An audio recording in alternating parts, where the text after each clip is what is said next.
G'day all, welcome to another tute. Today we're going to start looking at memory in CUDA. Yeah, looking at it all in a bit more detail. So we've been mucking around, we made a few really cool kernels, but we've got to look at the structure of the GPU to really get things done.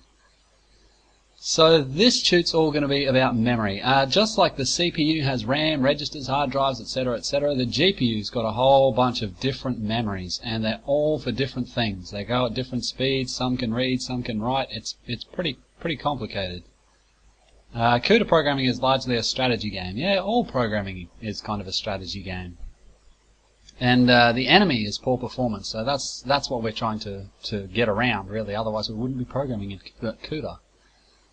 So at the end, we're not going to do any coding this tute, but at the end we'll have a look at a couple of tools from NVidia that will let us know how we're going with our kernel writing. Okay, so here's some of the memories we'll look at. I think that's all of them. Global memory, local memory, caches, constant textures, shared memory, and registers. Yeah, so it's pretty complicated.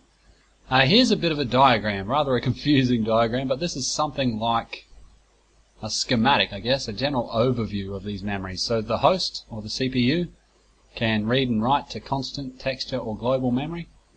And then each block can read from global memory, constant, or texture memory as well. And inside each block, there's shared memory, which all of the threads of a block share. And inside each thread, there's local memory and registers. Yeah, so it's just a general overview.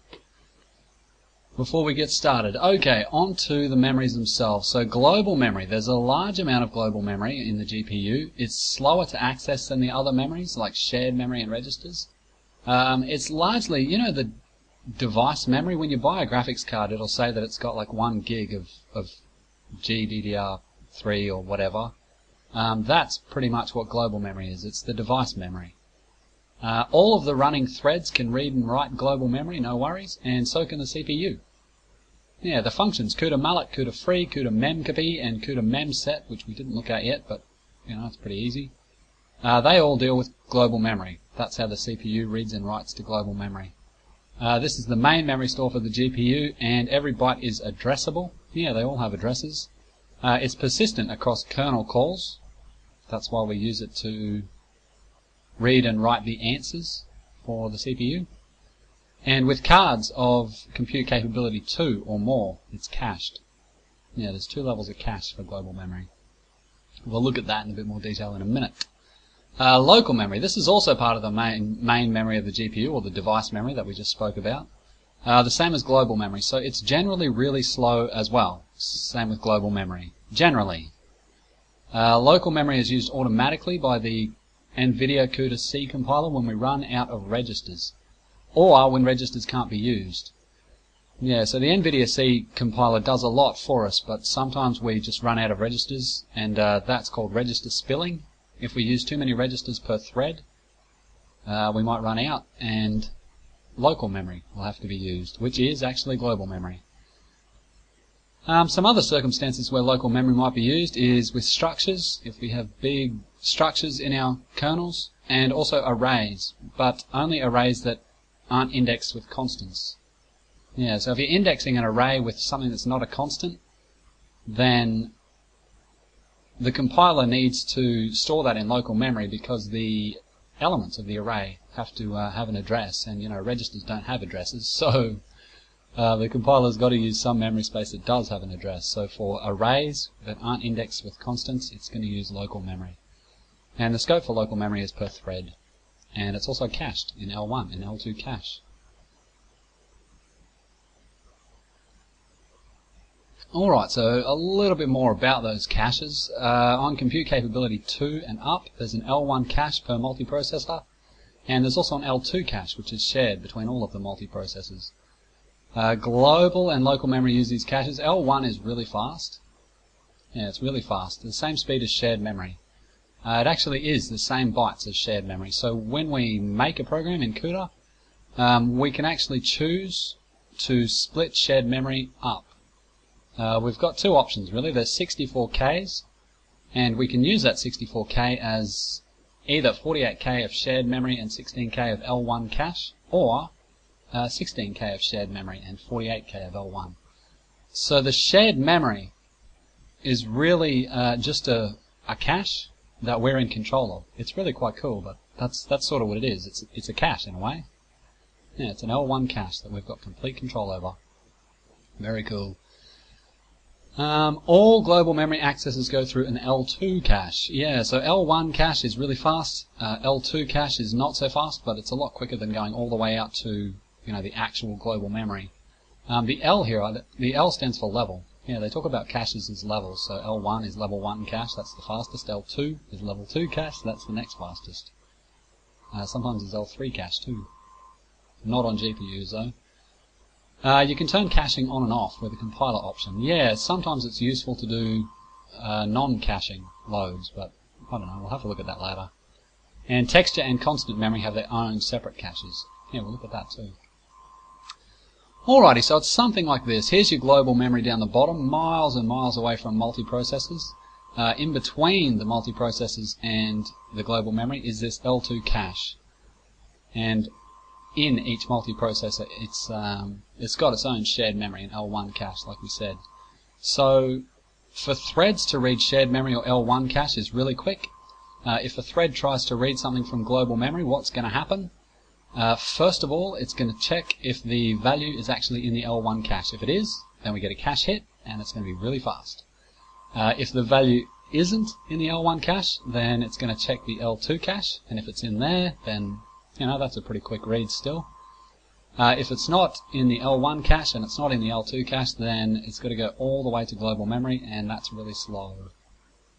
Yeah, fair enough. It works just the way that a normal cache would. So items are written to the L1 cache and they're evicted from L1 to L2. And, if they're not used for a long time, then eventually they'll be evicted from L2 cache as well.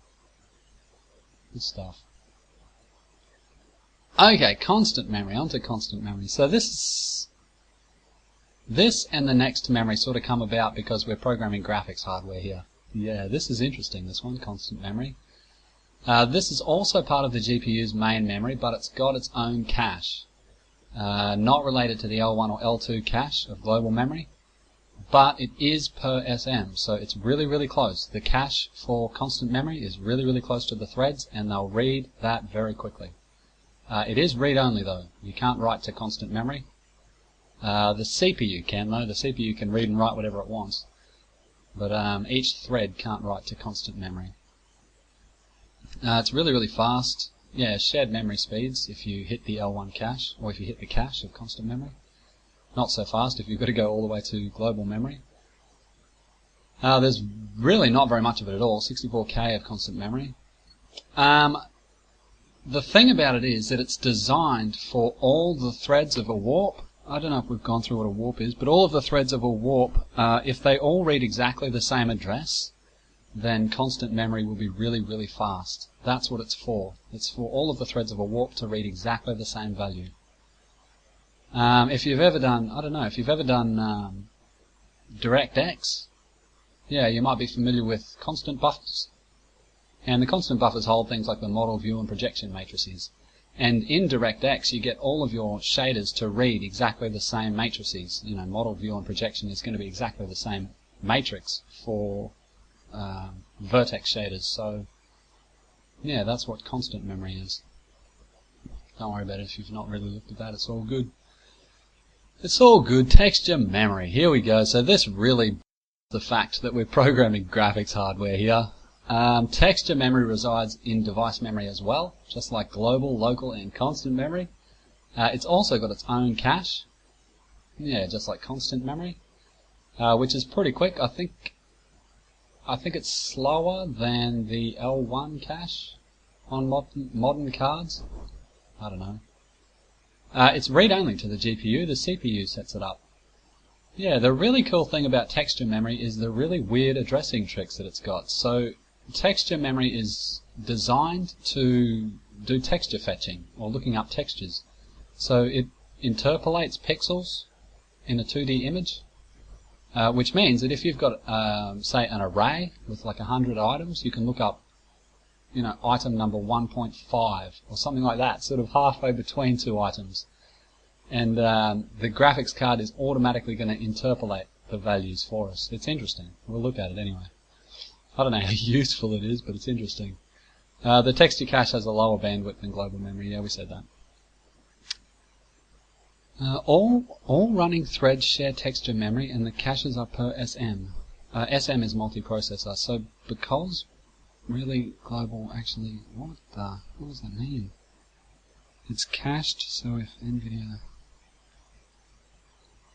yeah, don't change the value in texture memory with one thread and try and read it with another, because the second thread that's trying to read the value will have a cached copy of the texture memory value. It won't read the changed version. Yeah, so NVIDIA says that's undefined if you try and do that. Yeah, it will be defined though. Be something. You can, however, change the value. Yeah, you can change the value of a texture memory address in one kernel and then read that changed value in another kernel, if you like. If you like. I don't know why I went into that much detail on that, but anyway. Shared memory. Okay, so this is where things really get interesting. This is one of the most fascinating memories of all. Shared memory is very, very fast. Register speeds. I think it's not quite register speeds, but it's getting right up there, really quick. And it's shared between threads of each block.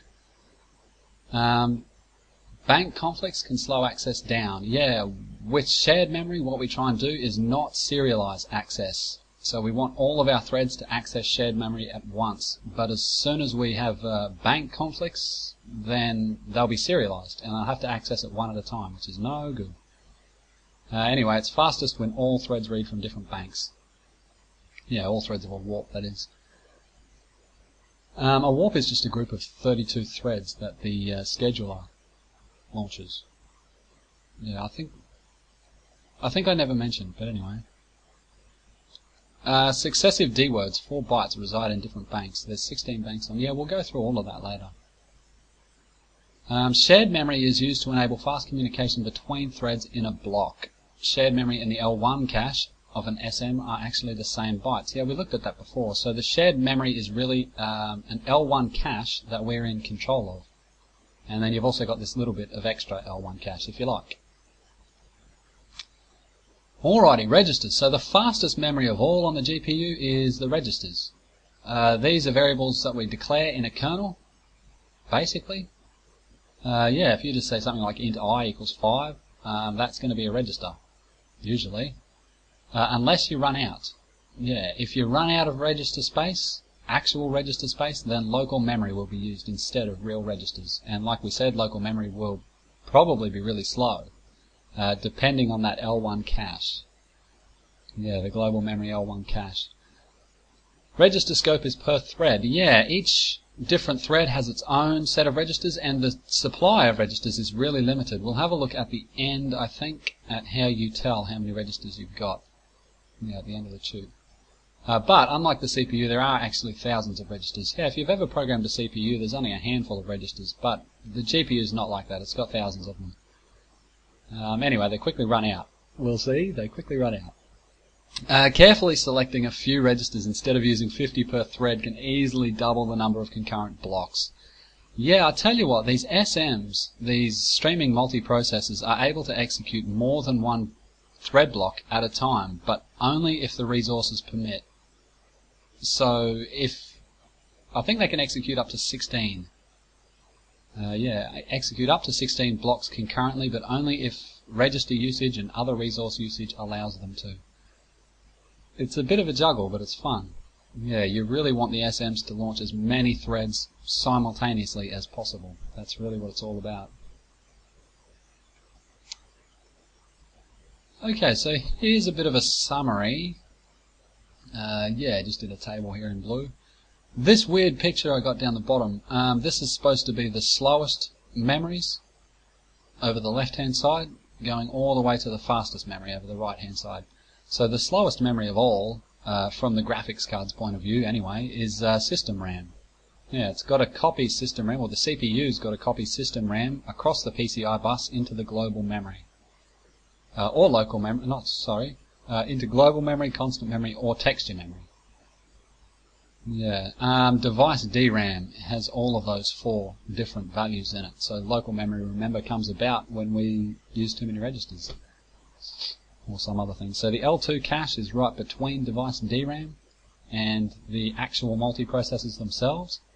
But once we get to the multiprocessors themselves, this is on chip, they say, actually on the die of the multiprocessor, these memories are all really, really quick. So shared memory is fast, L1 cache is fast, the texture cache, the constant cache, they're all really fast, except the registers, which are even faster again. Okay, so all of these memories are each suited to different things, and getting the most from the GPU is a deep and abstract, rewarding game of strategy. Yeah, it's not always rewarding. It can be quite punishing. But it's pretty much us versus poor performance, which is the enemy. The NVidia Visual Profiler tells us exactly how we're doing. Yeah, look, it's absolutely fascinating stuff. You really can't program very much in CUDA before you start to wonder exactly what's going on underneath the hood. And the NVidia Visual Profiler, which we're about to have a look at, will tell us exactly how we're doing. So let's go and have a look. First things first, we won't look at the NVIDIA Profiler. First things first, I want to show you this thing. So I'm at the CUDA samples page from NVIDIA. If you click on Utilities, you might have this installed already because of your CUDA toolkit or GPU toolkit, I forget what it's called. Where is it? Find this texture. This one, device query. Yeah, download that. Download that. And the Windows one, if you're using Windows, and I'll show you what it does. I've just put mine here in the NVIDIA GPU Computing Toolkit folder, but I don't actually know why it wasn't installed already. Anyway, that's it just there, device query, drv.exe, and if I hit Shift and right click and we say open command window, and if we run that program, this will tell us all about our GPU. So a lot of the stuff that I'm saying in these tutes will actually be specific to my GPU, which as we can see here is a GeForce GT 430. And yeah, it's just a whole lot of really interesting information. So the total amount of global memory or device RAM is 1 gig.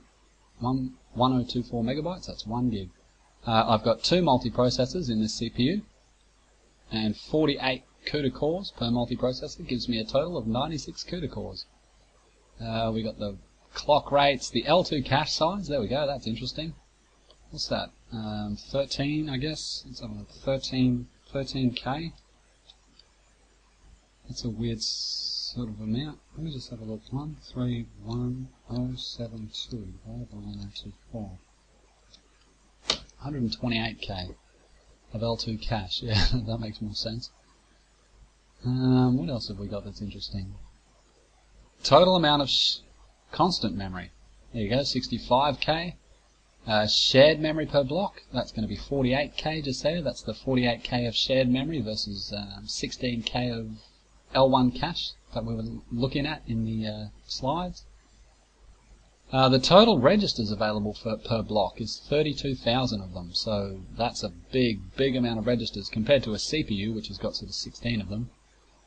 The warp size is 32, so we'll go through warps a bit more in the future. Yeah, anyway, give that program a run with your graphics card and it'll tell you just a bunch of interesting stuff about your hardware.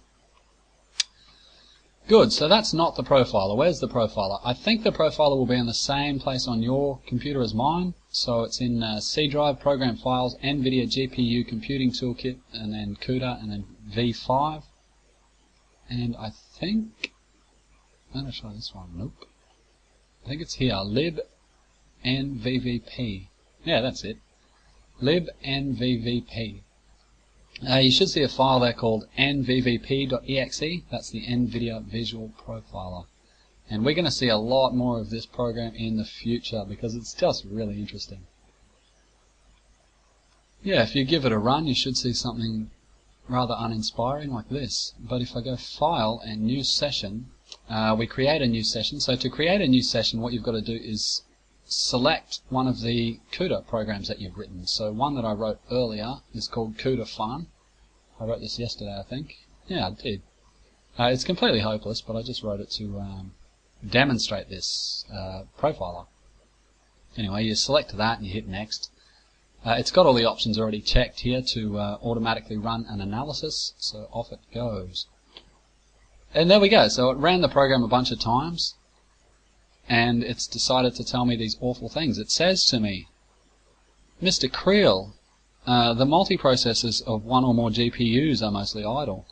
The percentage time when mem copy is being performed in parallel with compute is low. What it's basically saying here is that I'm a completely hopeless programmer. It's just really blunt about it. But if we have a look here at the actual kernel, which is called copy, we can see that its runtime, which is right here, almost invisible, is just a tiny, tiny slice, like a single pixel wide. And the rest of it, almost all of the program, is nothing but a CUDA malloc. So I think it's nailed it. It's hit the nail on the head. My program is completely useless, and I've done nothing but a CUDA malloc, basically.